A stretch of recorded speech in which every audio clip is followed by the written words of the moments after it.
Akhir-akhir ini, laptop Windows berbasis ARM itu lagi jadi perbincangan banget, bre. Karena memang raksasa GPU yaitu Nvidia memutuskan buat pakai Windows sebagai OS-nya. Tapi di video kali ini, kita nggak akan ngebahas RTX part, ya kan? Udah ada yang bahas tuh. Jadi, kita bakal ngebahas kompetitornya yang udah lebih duluan di market, yaitu Qualcomm. Jadi, kali ini kita bakal nge-review sebuah laptop yang diciptakan buat konten kreator AI yang punya ekstra fleksibilitas karena bisa jadi tablet juga gitu ya. Dan ini adalah Asus ProArt PZ14 yang pakai Snapdragon X2 Elite lengkap dengan NPU Qualcomm Hexagon up to 80 TOPS yang merupakan NPU terkencang sampai saat video ini dibuat, bre. Pertanyaannya sekarang gini, apakah laptop Windows berbasis ARM udah makin relevan buat dibeli? Let's go kita bahas. Secara desain ini lebih mirip tablet sih ya ketimbang laptop. Lihat aja frame layarnya. Di frame atas ada lubang exhaust dan power button. Di frame kanan ada volume button, lubang intake, dan lubang speaker. Terus di frame kiri ada slot SD card, 2 buah USB 4.0 Type-C, dan lubang speaker lagi. Dan terakhir di frame bawah ada pogo pin buat connect ke keyboardnya ini, bre. Yang bikin ProArt PZ14 ini makin mirip sama tablet ya karena punya kamera belakang. Mana ada laptop punya kamera belakang ya kan? Terus dimensi dan bobotnya juga lebih mirip kayak tablet ketimbang laptop. Ketebalan bodinya cuma 9 mm dan bobotnya itu juga enteng ya karena pakai aluminium alloy. Cuma sekitar 800 gram aja. Buat para kreator yang mobilitasnya ekstrim, jelas ya ProArt PZ14 ini cocok banget. Apalagi PZ14 juga punya proteksi IP rating berupa IP52 yang tahan debu dan cipratan air. Finishing nano blacknya juga dilapis coating khusus yang smooth resisten ya, jadi lebih tahan terhadap noda dan jejak sidik jari deh. Dan teruntuk konten kreator alam kayak misalkan jejak si gundul, nih referensinya jadul banget, terus ada Panji Petualang. Ya PZ14 ini juga bisa diandelin kalau lagi bikin konten di lingkungan yang ekstrim gitu ya, kayak gurun pasir, hutan hujan tropis, atau gunung es gitu ya. Karena PZ14 udah lolos uji militer dan dapat sertifikasi military grade STD 810H. Selain portable dan juga durable, PZ14 juga super fleksibel, bre. Bisa dipakai layaknya sebuah tablet dengan nyaman ya, karena keempat sudutnya punya finishing yang rounded gitu. Kalau telapak tangan kalian dijadiin sebagai tumpuan, nantinya nggak akan terlalu pegel. Kalau mau dipakai layaknya sebuah laptop biasa, itu juga bisa. Soalnya di paket pembelian udah dapat folio case include keyboardnya juga. Palingan ya kurangnya mungkin di sini sudut kemiringan layarnya kali ya, yang nggak bisa se-fleksibel laptop biasa karena sudut kemiringan kickstand-nya tuh terbatas banget. Yang unik dari keyboardnya ini, selain terkoneksi via pogo pin, bisa juga dipakai via koneksi Bluetooth. Jadi kalau mau pakai layar PZ14 ini dalam kondisi yang vertikal, kita tetap bisa pakai keyboardnya secara terpisah. Baterai di keyboard ini nggak ada indikatornya ya, bre. Tapi setiap nempel via pogo pin itu langsung auto ngecharge juga kok. Buat typing feel keyboardnya jujur li ya di atas ekspektasiku yang sering kali langsung underestimate ke keyboard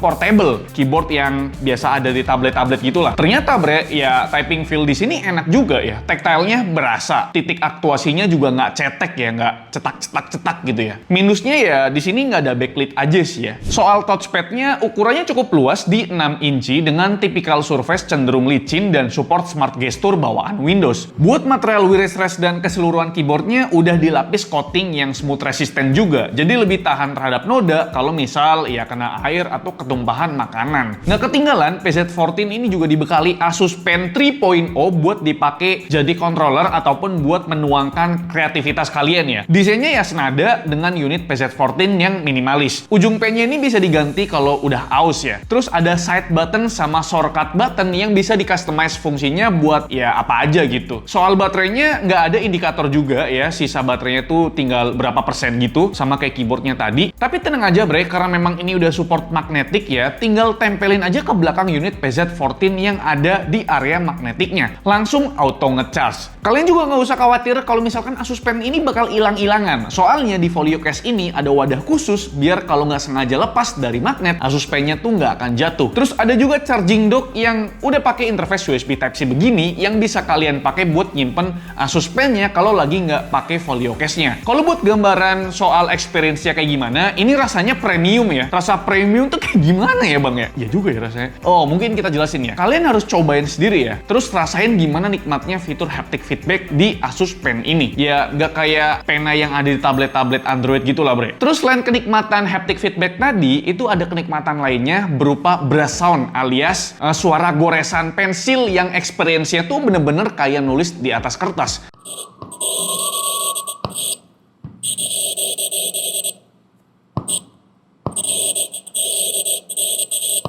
Pressure levelnya juga beneran works ya, jadi bisa nyoret-nyoret tipis atau tebel-tebel ataupun yang sedang-sedang ya. Ya bener-bener kayak lagi pakai pensil beneran, bre. Oke, kita beralih ngomongin soal layarnya ya. Ini idaman para konten kreator ya. Pakai panel Asus Lumina Pro OLED yang resolusinya itu bukan Full HD, melainkan resolusi 3K dengan high refresh rate up to 144 Hz. 3K, bro, ya kan? Tentu aja ini panel touchscreen yang support Microsoft Pen Protocol 2.6 ya. Protokol ini punya teknologi haptic feedback. Level pressure-nya itu up to 4096 level dan juga teknologi low latency. Buat kualitas panelnya ini hampir perfect di 100% gamut DCI P3 dengan akurasi warna di 0,2 delta E. Angka brightness-nya itu punya maksimum di 474 nits dengan angka minimum yang nggak seredup panel OLED lain di angka 8 nits. Nah, sekarang kita ngebahas sedikit kameranya ya. Tentu kamera depan PZ14 ini udah super proper buat keperluan produktivitas karena lensa 8 megapiksel di sini bisa ngerekam video up to 2K 30 fps lengkap dengan fitur Windows Studio Effect dan juga infrared sensor buat keperluan login biometrik via Windows Hello. Sedangkan buat kamera belakang ini resolusinya 13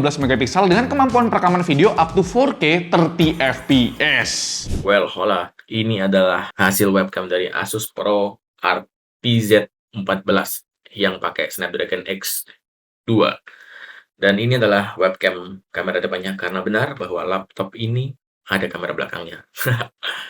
Resolusinya di 8 megapiksel dengan resolusi lensanya, dan ini videonya di 2K 1440p 30 frame per second. Which mean ini adalah laptop terbaik, laptop Windows dengan webcam terbaik yang pernah saya uji. Karena ini sudah termasuk laptop Copilot plus PC, jadi kita mendapatkan fitur Windows Studio Effect yang dimana ini biasanya Windows Studio Effect itu cuma ada 3 ya. Ada automatic framing, eye contact, dan juga background effect. Tapi di sini kita ada yang namanya portrait light dan juga creative filter seperti ini. Yang dimana itu ada pilihan, ada Illustrator, watercolor, dan juga animated seperti ini. Jadi kayak cat-cat air gitu ya. Entah ini berfungsi untuk apa, tapi nice to have lah ya. Dan ya, itu dia hasil webcam kamera depan dari Asus Pro RPZ14 ini. Gimana menurut kalian? Well, hola deh. Ini adalah hasil kamera belakang dari Asus Pro RPZ14 yang menggunakan lensa 13 megapiksel. Dan ini adalah laptop. Saya happy banget bahwa ada laptop Windows yang webcamnya tuh bagus. Dan ini punya 2 kamera lagi. Dan ini direkam di resolusi berapa coba? 4K, bre. Di resolusi 4K 2160p 30 frame per second. Jadi ini dia hasil video atau webcam kamera belakang dari Asus Pro RPZ14. Sama fiturnya seperti di kamera depan tadi, bahwa ada Windows Studio Effect karena ini sudah Copilot plus PC, dan yang spesial kita ada fitur untuk ngezoom di sisi kirinya. Nanti waktu B-roll bisa lah dikasih tunjuk ya, Mas Rizal. Thank you. Itu dia, menurut kalian gimana webcam kamera belakang dari Asus Pro RPZ14 ini? Mikrofonnya seperti apa? Kalian bisa nilai sendiri. Spekernya Pro Art Series juga selalu punya tempat tersendiri ya di telinga Mas Bayu Banyuwangi selaku sound engineer-nya Kudetek. Saking merdunya, speaker laptop Pro Art P16 ini masih ditasbihkan ya sebagai speaker termerdu yang pernah Mas Bayu Banyuwangi dengar ya. Tapi buat PZ14 ini levelnya agak di bawah P16 ya bro ya. Overall sound quality-nya PZ14 ini udah oke, semua frekuensinya udah balance, tapi kurang dynamic range ya, jadi kurang nendang aja gitu loh powernya. Tapi seperti biasa, ini adalah tuningan equalizer yang bisa kalian tiru buat dapetin sound quality terbaik di Pro Art PZ14 by Mas Bayu Banyuwangi.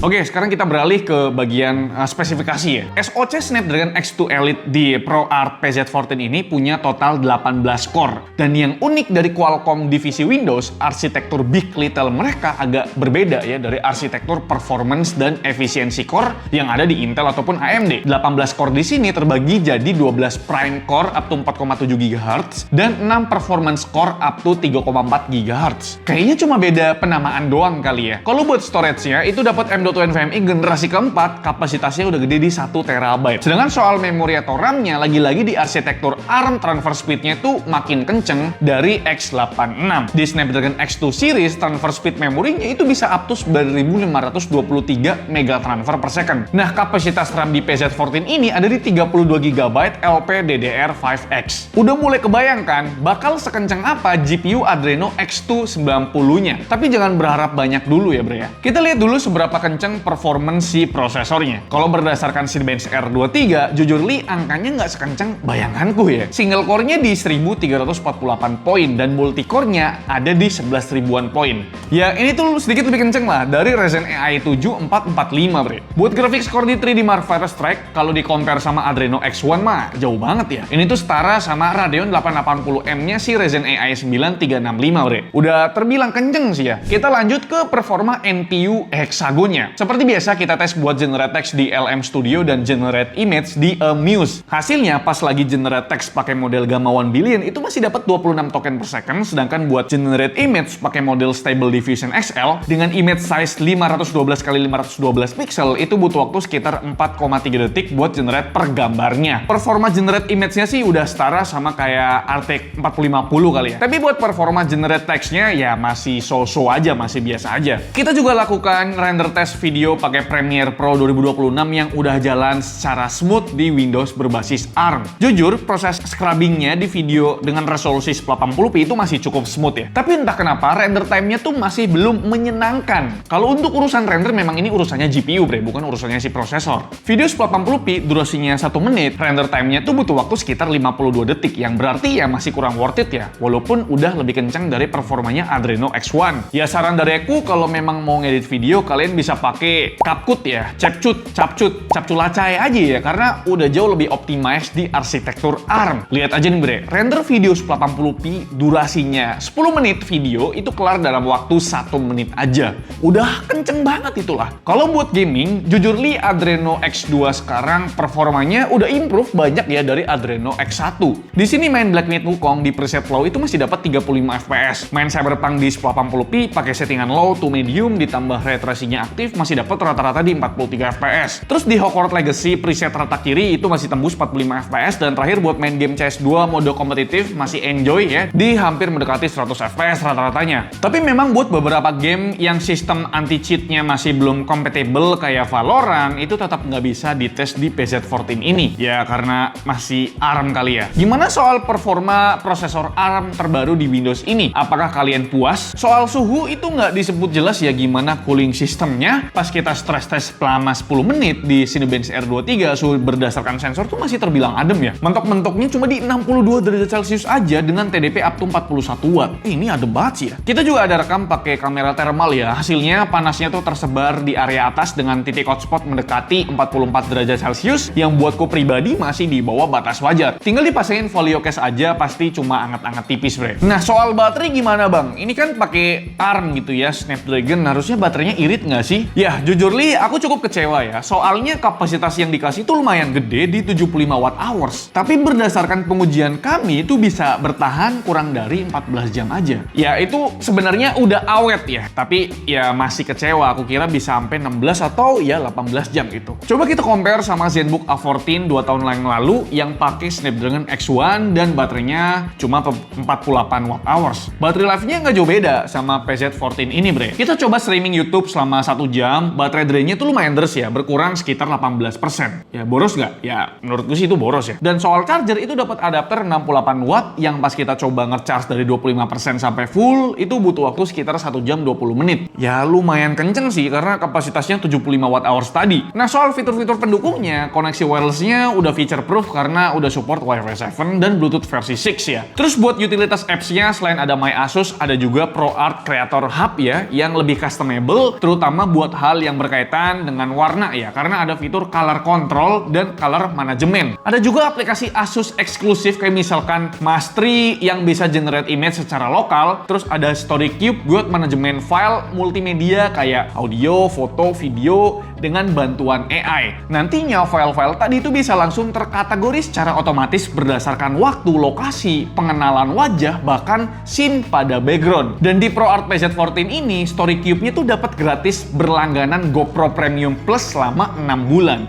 Jadi buat kalian yang alat tempurnya itu pakai GoPro, bakal makin ya sat-sat lagi buat manajemen filenya. Dan terakhir, mungkin aku akan mention soal after sales-nya, Bre. Ya sebagai brand number one laptop di Indonesia ya, selama bertahun-tahun, wajib hukumnya buat Asus mempertahankan kualitas after sales-nya buat setiap produknya. ProArt PZ14 ini dapat masa garansi selama 3 tahun ya, yaitu garansi internasional dan 3 tahun Asus VIP Perfect Warranty. Terus ada layanan Asus Premium Service yang isiannya tuh ada layanan laptop spa, fast lane buat nyerobot antrian, dan biaya ekspedisi dari dan ke service center. Itu bakal ditanggung sama pihak Asus, Bre. Dan sekarang kita masuk ke kesimpulan. Dengan harga 40 juta, Asus ProArt PZ14 menawarkan pengalaman baru ya sebagai tablet Windows khusus konten kreator ya, karena pakai arsitektur ARM ya berupa Snapdragon X2 Elite yang punya 18 core dan NPU-nya up to 80 TOPS. Ya jujur ya, buat compatibility isunya udah minim. Palingan ya di game-gamenya yang punya teknologi anti-cheat aja sih yang belum bisa ya. Selain itu udah cukup native, Bre. Palingan yang aku kaget ya soal efisiensi baterainya aja sih. Tapi ya kalau diperhatikan lagi, 14 jam tentu bukan angka yang buruk ya. Itu kalian kerja 2 hari juga masih bisa. Ini tetap lebih irit lah dari laptop-laptop yang arsitekturnya X86 yang high performance juga. Mungkin karena core-nya banyak ya, makanya baterainya tidak seirit X1 yang ada di ZenBook A14 ya. Sebagai penutup, memang ya ProArt PZ14 ini bukan buat semua orang. Target marketnya tuh niche banget, yaitu konten kreator dengan mobilitas ekstrim yang perlu laptop dengan fleksibilitas dan portabilitas ya selayaknya tablet lengkap dengan Asus Pen 3.0. Detachable keyboardnya dan kameranya yang bisa ngerekam up to 4K 30 fps. Tapi gimana menurut kalian dah? Kita diskusi aja di kolom komentar, kira-kira siapa yang akan beli laptop ProArt PZ14 ini ya. Ini sebenarnya laptop 2-in-1, bisa jadi tablet, bisa juga jadi laptop, Bre. Like video ini kalau kalian suka, dislike kalau yang jelek banget, dan jangan lupa untuk tekan tombol hype karena ya itu adalah salah satu cara untuk channel kita bisa dikenal orang banyak ya. Intinya sampai jumpa di video selanjutnya. Bye bye.